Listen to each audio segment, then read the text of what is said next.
Las Vegas ဆိုတာလူတိုင်းအတွက်တော့အိမ်မက်တွေရဲ့နေဗန်ပုံပါဒါပေမဲ့ဒီကဘာကျော်ကာစီနိုတွေအောက်ခြေမှာတော့လုံးဝချားနာတဲ့ကလိုးကဘာတစ်ခုရှိနေပါတယ်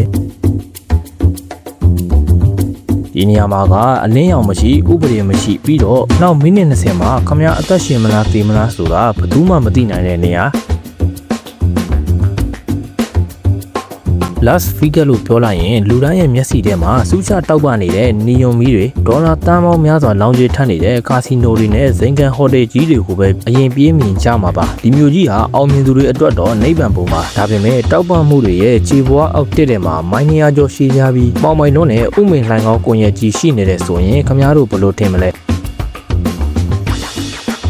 ဘာဖြစ်လို့လဲဆိုတော့ဒီမျိုးကြီးရဲ့အပေါ်ယံမှာလူတွေကဒေါ်လာထောင်ချီတန်တဲ့ဝိုင်းတွေကိုတောက်ပြီးပျော်ပါနေချိန်မှာအောက်ခြေကဥမိန်ထဲမှာတော့လူပေါင်း900ကျော်ဟာအသက်ရှင်ဖို့အတွက်အမိုက်ဘုံတွေကအစာတွေကိုလူနေကြရလို့ပါအပေါ်မှာတော့ Caesar Place လို့နန်းတော်ကြီးတွေကတစ်နှစ်ကိုဒေါ်လာ15ဘီလီယံကျော်ဝင်ငွေရနေပြီးအောက်ခြေကလူတွေကတော့ပေမင်းထောင်ချောက်လို့ဥမိန်တွေထဲမှာတစ်နှစ်တောက်ကိုခက်ခက်ပြတ်တန်းနေရတာပါဒါတင်မကသေးပါဘူးအပေါ်ကဟိုတယ်ကြီးတွေရဲ့ရေစစ်စနစ်ကယိုစိမ့်လာတဲ့အငြိအကျေးတွေဟာအောက်ကလူတွေအတွက်တော့တစ်ခုတည်းသောခြေချိုးစရာအရင်အမြင့်ဖြစ်နေပြန်ပါတယ်ဒါအပြင်ဥမွေတွေထဲမှာနေထိုင်သူတွေအတွက်မိုးရွာတာဟာရိုမတ်တစ်ဆန်တဲ့အရာမဟုတ်သလိုအေဂျင့်နဲ့ခန်းစားချက်ကိုလည်းမပေးနိုင်ပါဘူးနောက်ပြီးတော့ဒီလူတွေဟာကောင်းကင်ယံမှာတိမ်ညိုလေးတွေမြင်လိုက်ရတာနဲ့တင်သူတို့ရဲ့ရှင်သန်မှုအတွက်သိရေးရှင်ရေးတိုက်ပွဲကိုစတင်လိုက်ရတာပါဘာဖြစ်လို့လဲဆိုတော့ဒီဥမွေလန်ကောင်းတွေကိုတိဆောက်ထားရတဲ့တကယ်ရည်ရွယ်ချက်ကလူနေဖို့မဟုတ်ပဲမြို့ပေါ်မှာရေမကြီးအောင်ရေထုတ်ပေးဖို့အတွက်ဖြစ်နေလို့ပါ Las Vegas ရဲ့မြေကြီးကကြောက်သားလို့အရန်မှာတော့မိုးရွာရင်မြေကြီးတဲ့ကိုရေကစိတ်မဝင်သွားပဲလမ်းပေါ်မှာတင်ကျိန်နေတတ်ပါတယ်အဲ့ဒီအခါအစိုးရက DJ တွေကိုဥမွေတွေကိုအမြန်ဆုံးစီးဝင်သွားအောင်လုပ်ထားတာပါဒါနဲ့မကသေးပဲမြို့ထဲမှာနေတာနေရင်တော့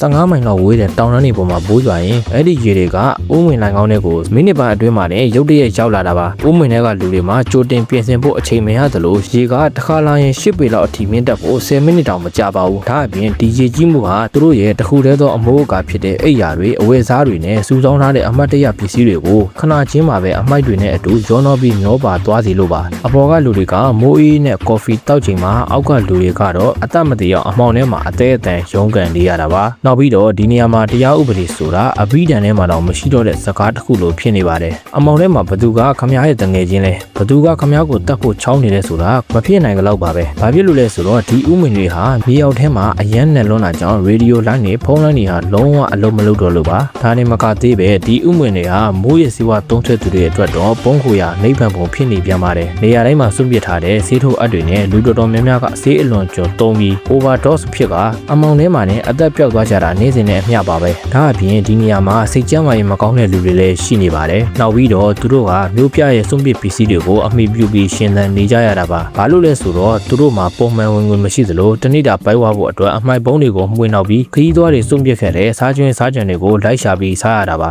ါဒါနဲ့မကသေးပဲစပိန်တွေဟာဒီမြောက်ဥမင်မှာအဖိုးတန်သောတည်ယူပို့ဆောင်ရေးရှင်တွေပါသူတို့ဟာလမ်းမောက်ကစွန့်ပစ်ထားတဲ့စပိန်အဟောင်းတွေကိုကောက်ယူပြုပြင်ပြီးတဆင့်ပြန်ရောက်ကဈေးဝါးနဲ့အစားအစာအတွက်ငွေရှာကြရတာပါပို့ဆိုးတာကဒီလူအများစုဟာသူတို့ရဲ့လူသားအဆင့်တန်းကိုပြမယ်မှတ်ပုံနဲ့ကတ်တွေစားရွက်စားတန်းတွေအားလုံးကိုရေကြီးမှုတွေမှာဆုံးရှုံးခဲ့ကြရတာပါဒါအပြင်အမေရိကန်လိုနိုင်ငံမျိုးမှာမှတ်ပုံနဲ့မရှိရင်ဘယ်အလုပ်ရှင်မှအလုပ်မပေးသလိုအိမ်ငှားဖို့ဒါမှမဟုတ်အစိုးရရဲ့လူမှုရေးအထောက်ပံ့တွေကိုရယူဖို့အတွက်လုံးဝမဖြစ်နိုင်လို့ပါဒါပေမဲ့ဥမင်ထဲမှာနေထိုင်သူတွေကအမွေးကလေးကဒုက္ခသူတွေမဟုတ်ကြပါဘူးနောက်ပြီးတော့သူတို့တဲကလူတော်တော်များများဟာတချိန်ကခမားနဲ့ကြတော်တို့လိုပဲမိသားစုပပရှူရှင်နဲ့ထမင်းလက်ဆောင်စားခဲ့မှုသူတွေပါဒါဆိုဘာကြောင့်ဒီလိုဖြစ်သွားရတာလဲတကယ်တော့အငိမ့်သားယူပြီးမှငွေကြီးအကျက်တဲဖြစ်လာတာမျိုးတွေတချို့ကြတော့လေမိဘနှစ်ပါးလုံးတပြိုင်နက်ဆုံးသွားပြီးဘဝမှာလမ်းပြောက်ကဥမင်နဲ့ရောက်လာကြရတာပါအမေရိကန်ကလူ10ယောက်မှာ9ယောက်ဟာလစာတစ်လစာမရတာနဲ့လည်းအိုးမဲအိမ်မဲဖြစ်နိုင်တဲ့အခြေအနေမှာရှိနေပါတယ်ဒါတင်မကသေးပဲအလုတ်ပြုတ်သွားတာဈေးကူးသားစည်းတွေကြောင့်အကျွေးတင်သွားတာစားတဲ့တာမန်ကိစ္စလေးတွေကပဲ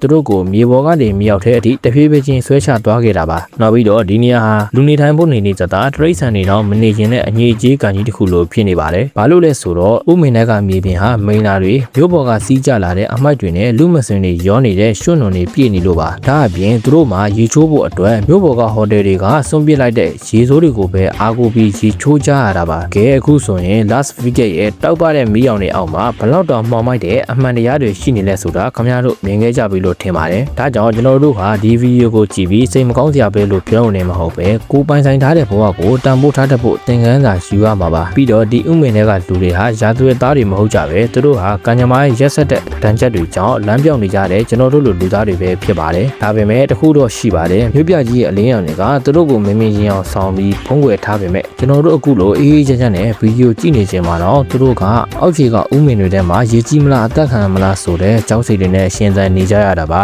ဒီနေ့ဗီဒီယိုကိုသဘောကျတယ်ဆိုရင် like and subscribe လုပ်ထားဖို့တောင်းဆိုပါတယ်နောက်ဗီဒီယိုတွေမှာပြန်တွေ့ကြပါမယ်